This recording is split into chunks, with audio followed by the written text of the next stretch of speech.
इसरार मत करो ना जनान। अरे क्या हो गया सादिया? फिर ठीक है, जब तुम इतना इसरार कर ही रही हो तो हम शाम को आ जाएंगे। मैं नहीं चाहता कि कोई हमेशा मेरा पीछा करे इस तरह।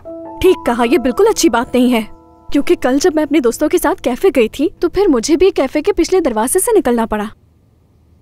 और वो अली, मैं जहाँ जहाँ जाती हूँ हर जगह की खबर रखता है वो मेरी। अब तंग आ गई हूँ मैं इससे। मुझे लगता है इस बारे में बाबा से बात करनी होगी। हाँ। तो बाबा किसी नीलामी में हिस्सा भी नहीं ले रहे तो हमें किस बात का खतरा है? हाँ बिल्कुल ऐसा ही है।